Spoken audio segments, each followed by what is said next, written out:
COVID-19, jangan simpan, teruskan berbelanja. Assalamualaikum warahmatullahi. Bismillah, wassalatu wassalamu ala rasulillah wa ala alihi wa sahbihi wa mawalah, amma ba'du. Saya Nazar Ajibra. Hari ini hari ke-16 Perintah Kawalan Pergerakan, Khamis 2 hari bulan 4 2020. Jam sekarang adalah 11 minit pagi. Tuan-tuan, semalam kita telah berbincang bagaimana kita rakyat terbawah boleh menyumbang untuk merangsang ekonomi. Kata kunci yang kita bincang semalam adalah perkataan infak, berbelanja. Kita rakyat terbawah boleh menyumbang kepada terangsangnya ekonomi dengan cara kita terus berbelanja dan berbelanja. Semalam saya menyebut bahawa kita jangan terlalu berjimat. Beli barang-barang kita macam biasa, terutama sekali barang makanan, barang dapur kita. Saya sebut semalam, beli juga barang-barang kemahuan serba sedikit. Macam kita beli kopok lekor, kita beli buah mangga, buah jambu, beli KFC kadang-kadang. Kita langgan perkhidmatan macam food delivery, online grocery, online tuition. Kita perlu mengembangkan ekonomi. Itulah benda yang penting saya sebut semalam. Bila saya sebut begitu, ada yang raise up question. Ada yang tanya, Nazar, kalau kita buat macam tu, apa confirmation bahawa kita akan terima semula input baiknya di masa hadapan? Bagi saya, apa-apa ayat yang saya baca semalam sudah membuktikan, telah memberi assurance bahawa setiap RM1 yang kita bayar akan dapat balik dalam bentuk-bentuk yang lain di masa hadapan. Kita rekod balik kenapa saya cakap gitu. Semalam kita baca daripada Al-Baqarah 261, Allah berfirman, Masalul lazi yunfiquna amwalahum fi sabilillah.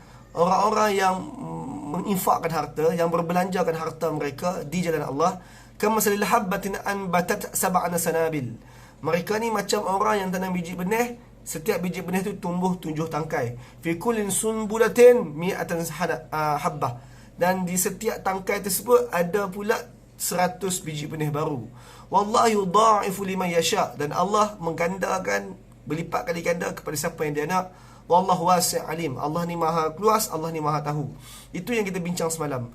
Kesimpulannya, kita sedar dan kita yakin, sangat-sangat yakin bahawa setiap RM1 yang kita belanjakan untuk merangsang ekonomi, kebaikannya akan menimpa kita balik dalam masa hadapan. Kita akan dapat balik RM1 yang kita tanam, akan dapat balik 700 paling minima, bahkan infinity, berdasarkan yang kita explain semalam.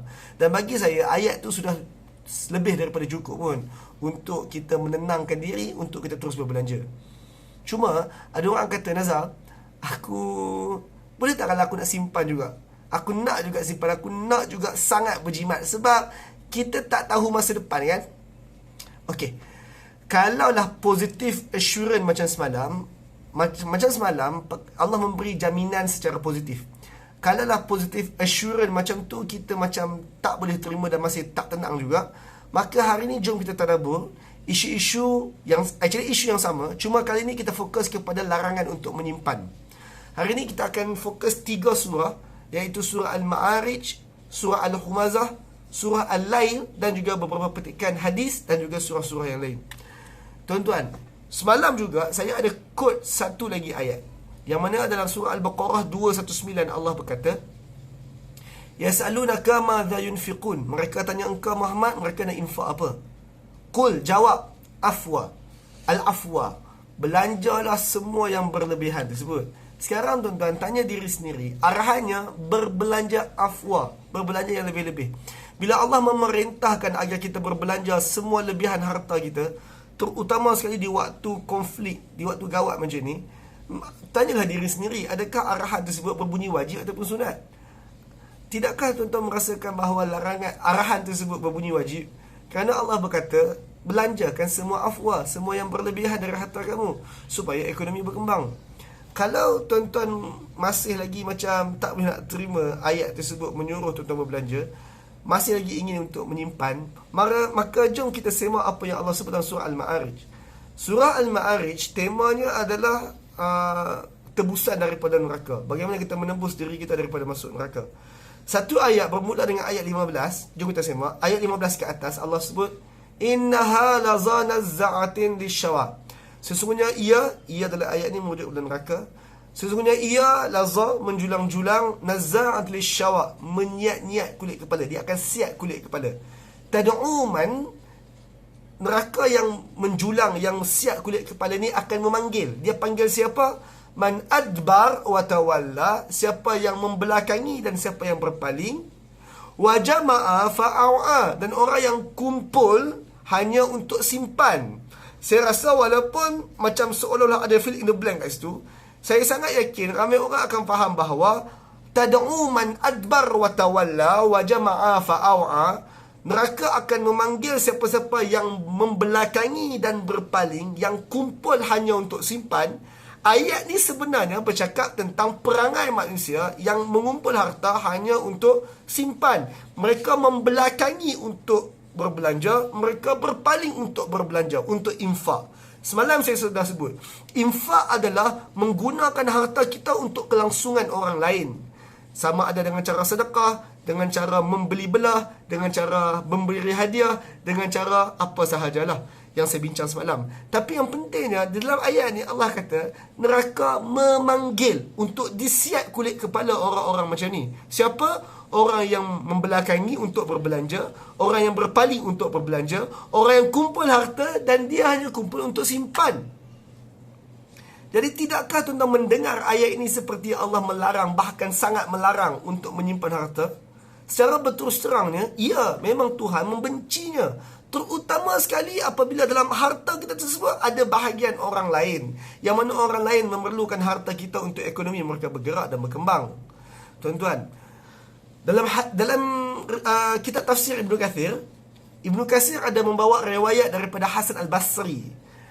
Ibnu Katsir rekodkan apa yang Hasan Al-Basri komen terhadap ayat kita baca tadi. Berkenaan dengan ayat tadi yang mereka memanggil tersebut, Hasan Al-Basri kata, ya Ibnu Adam, wahai anak Adam, sami'ta, kalian telah pun dengar ayat tadi, wa'aidallah summa aw'aitad dunya, kalian telah dengar ancaman daripada Allah tadi, kenapa kalian masih lagi menyimpan harta dunia? Hasan Al-Basri mengulangi amaran Allah Ta'ala tadi, dan Hasan Al-Basri bertanya, korang tak faham lagi ke kenapa masih menyimpan lagi ni? Spend lah harta yang korang cari tersebut. Spend lah. Tuan-tuan, sambungan untuk surah Al-Ma'arij tadi, bila Allah kata mereka ni hanya kumpul harta dan simpan, Allah berkata kemudiannya, ayat 19, 20, 21, Allah berkata, innal insana khuliqa halu'a. Allah cipta manusia ni, dia ada sifat gelisah. Halu'a, gelisah. Iza masahu syar jazu'a, bila dia ditimpa buruk, dia hidup tak tenang. Macam sekarang tuan-tuan, kita dalam PKP, kita punya sumber ekonomi kita sedikit terganggu, sedikit-sikit sekarang. Maka ini di waktu kita ditimpa syar, ditimpa buruk. Ramai orang manusia ni apabila ditimpa buruk, jazu'a, dia hidup tak tenang. Wa iza masahul khair manu'a, orang yang sama bila ditimpa baik, hartanya banyak pula, manu'a, dia kedekut.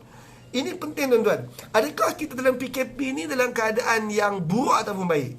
Ketahuilah, PKP ni secara umumnya buruk untuk semua orang. Tapi dia sangat-sangat buruk untuk B20, orang-orang yang income mereka sangat rendah. Ia buruk untuk orang-orang yang meniaga IKS, industri kecil dan sederhana, SME, Small Medium Entrepreneur. Mereka ni, bagi orang-orang macam ni, PKP sangat buruk untuk mereka, sebab ekonomi mereka jatuh teruk.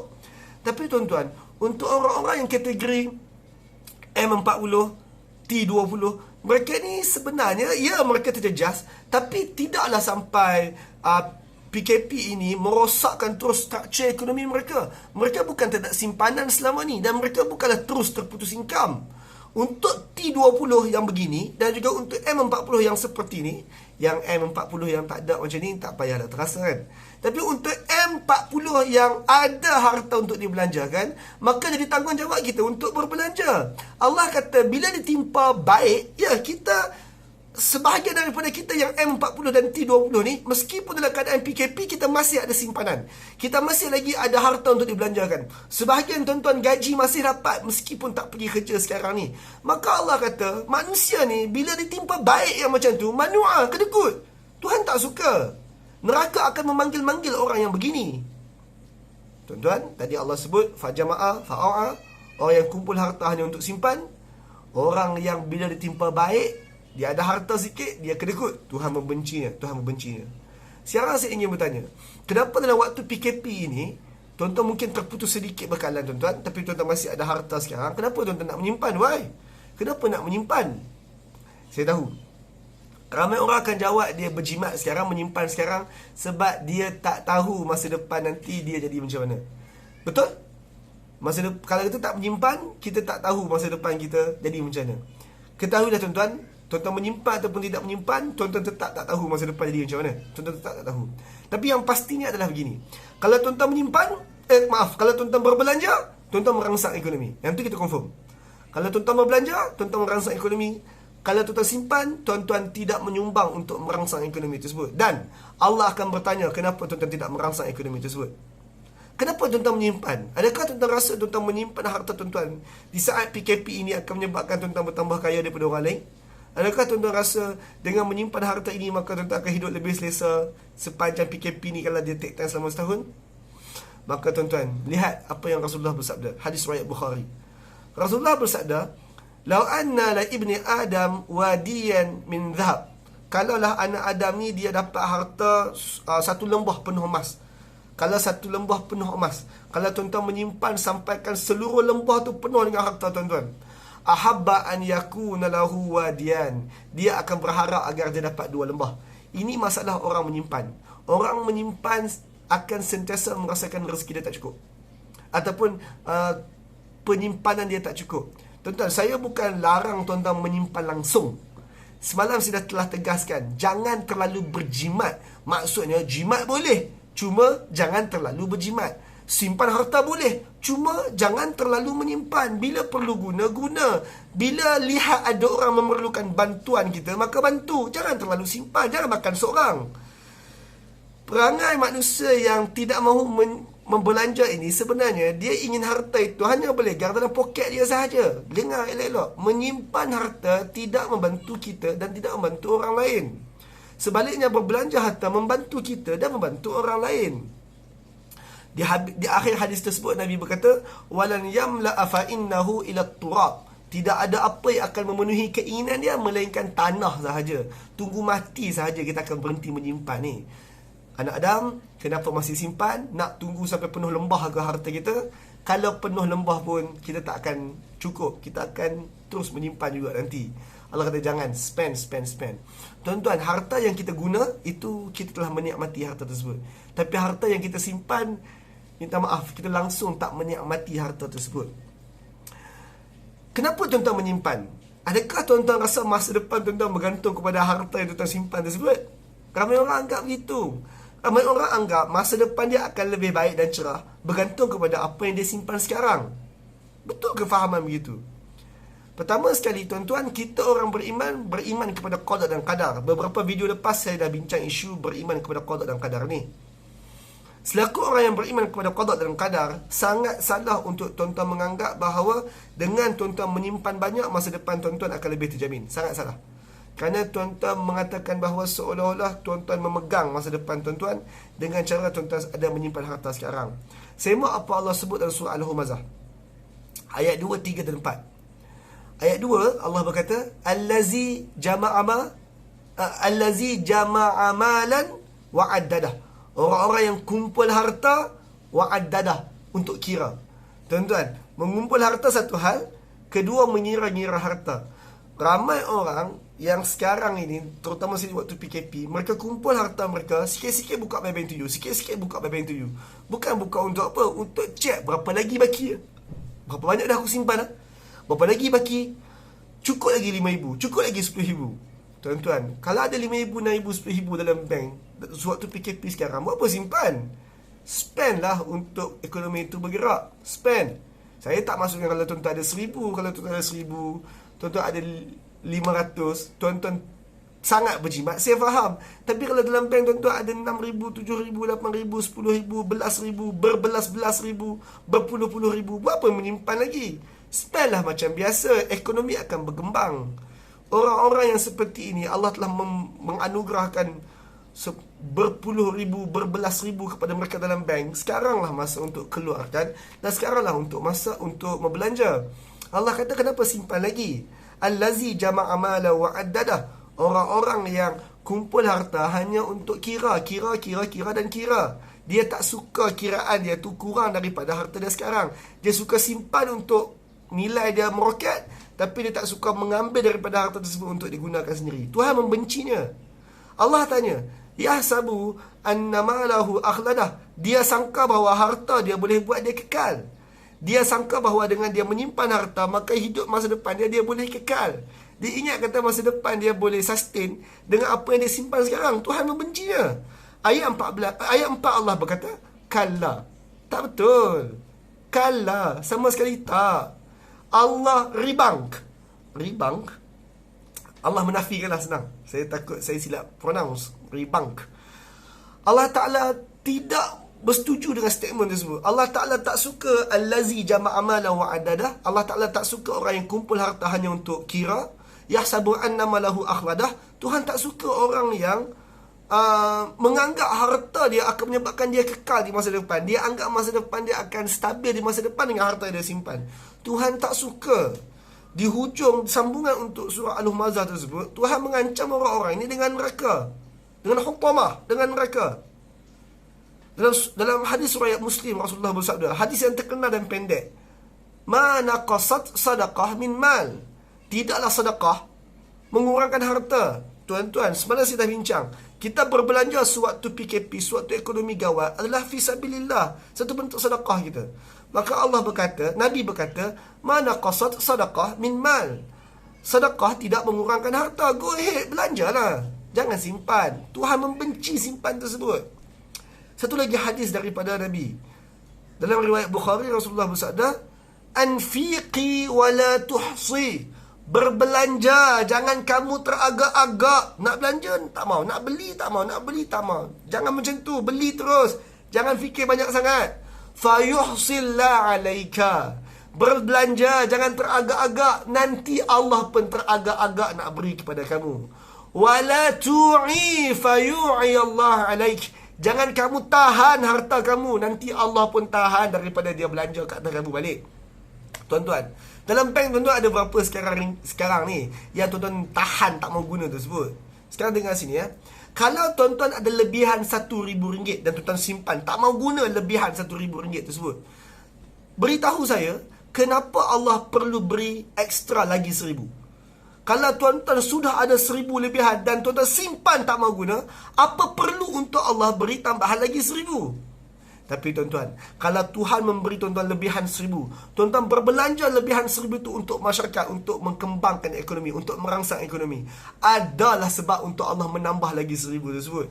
Kemudian Allah beri 1,000 tambahan, tuan-tuan sumbang lagi untuk masyarakat, tuan-tuan berbelanja lagi kepada masyarakat, adalah sebab untuk Allah menambah lagi 1,000. Tapi kalau Allah telah bagi 1,000 tuan-tuan simpan, tidak ada sebab untuk Allah memberi tambahan 1,000 yang seterusnya.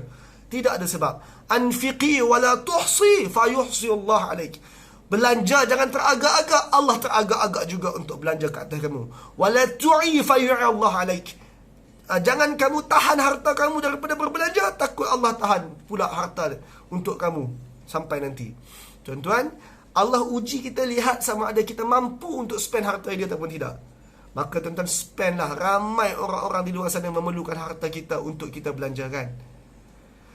Tuan-tuan, jangan risau. Allah akan mudahkan RM1 yang kita tanam, 700 dapat semula, yang kita bincang semalam, ataupun hadis ayat Quran pertama yang saya baca hari ini. RM1 yang kita tanam, sebiji benih yang kita tanam, Allah akan kembalikan RM700, 700 biji benih baru. Jangan risau, yakinlah dengan janji Allah tersebut. Sebab tu saya ingin ulang, berbelanja, jangan simpan, jangan simpan. Dalam surah Al-Lail, saya suka ayat ini untuk menenangkan hati kita. Dalam surah Al-Lail Allah berkata, ayat 5, fa'amma man a'ta wattaqa. Siapa-siapa yang memberi dan takwa. Beri apa? Saya rasa tuan-tuan boleh fill in the blank. Beri apa? Siapa-siapa yang memberi harta dia kepada orang lain, yang berbelanja harta dia kepada orang lain. Fa'amma man a'ta wattaqa. Dan kemudian dia takwa, buat kerana Allah Ta'ala, buat kerana masyarakat, buat untuk masyarakat, fisabilillah. Wa saddaqa bil husna. Dan dia membenarkan kebaikan tersebut. Tuan-tuan, berbelanja di saat gawat ini adalah husna, kebaikan. Allah kata, sesiapa yang memahami dan yakin tentang kebaikan yang sedang dia buat, Fa amma man a'ta wattaqa, siapa yang memberi dan takwa, wa saddaqa bil husna, dia membenarkan kebaikan yang dia sedang buat tersebut, dia membenarkan ayat-ayat yang saya bacakan semalam, ayat-ayat Allah, hadis-hadis Nabi yang memberi jaminan harta itu akan kembali semula, fasanuyassiruhu lil yusra, Allah akan mudahkan dia untuk banyak lagi benda-benda mudah yang lain. Ya tuan-tuan, Allah akan mudahkan harta itu untuk kembali kepada kita. Jangan risau. Surah At-Talaq ayat 2 dan 3, surah yang tuan-tuan panggil sebagai ayat 1000 dinar. Apa yang Allah sebut? Wa man yattaqillah, siapa-siapa yang takwa kepada Allah. Tadi kita sebut kan, sesiapa yang memberi dengan takwa, membenarkan kebaikan yang dia buat dengan takwa, buat fisabilillah. Siapa-siapa yang hari ini dia sanggup untuk berbelanja untuk merangsang ekonomi fisabilillah, maka Allah kata, wa man yattaqillah yaj'al lahu makhraja, siapa-siapa yang takwa kepada Allah, Allah akan beri jalan keluar untuk dia keluar. Wa yarzuquhu, dan Allah akan beri rezeki kepada dia min haitsu la yahtasib, daripada jalan-jalan, lubang-lubang yang dia tak sangka-sangka. 700 tersebut akan datang balik. Setiap RM1 yang tuan-tuan guna sekarang, manfaatnya akan datang balik kepada tuan-tuan dari lubang-lubang yang tak disangka-sangka.